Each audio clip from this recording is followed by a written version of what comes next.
on. Possible mandatory cuts to our nation's defense budget are looming large just one day before Virginians go to the polls. Those cuts could go into effect if a budget compromise isn't worked out, which could have a dramatic effect on the local economy. 10 on your side's Art Kahn has been closely following the debate. He joins us now with an update on where the presidential candidates stand. Art? Yeah, good evening, Nicole and Stephanie. You know, we all know how important Virginia will be in determining the winner in tomorrow night's presidential election. And Virginians, especially those in Hampton Roads, know that defense spending accounts for the lion's share of this region's economy, which makes the candidate's position on sequestration one of the determining factors in how Virginians will vote tomorrow. Both President Obama and Governor Romney have made numerous campaign appearances in Hampton Roads, but the position of both men when it comes to sequestration has remained unchanged. Congress agreed that they wanted to make $1.2 trillion worth of cuts, and a big chunk of that is defense.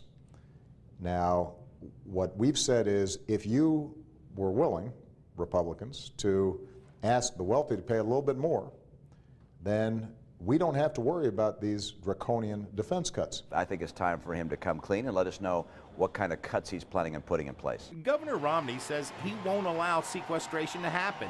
He's looking to raise revenue by reducing spending rather than increasing taxes on the rich. I eliminate programs that are not absolutely essential. Obamacare is one of them, costs $100 billion a year. Number two, I take other federal programs and send them back to the states with the dollars.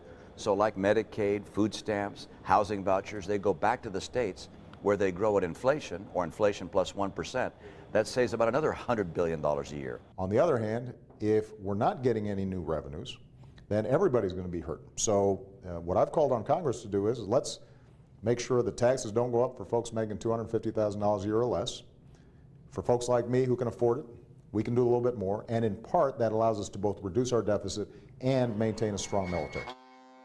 It's interesting to note in the Virginia Senate race, Democratic candidate Tim Kaine has offered a compromise on the president's tax proposal. Kaine says if elected to the Senate, he would propose raising taxes on those making $500,000 a year or more instead of the $250,000 annually the president spoke about. His Republican opponent, George Allen, favors the Romney approach of cutting spending, primarily the Affordable Health Care Act. Now, although Allen says he does favor making provisions that prevent insurance companies from denying coverage on pre-existing conditions. Art Kahn, 10 on your side.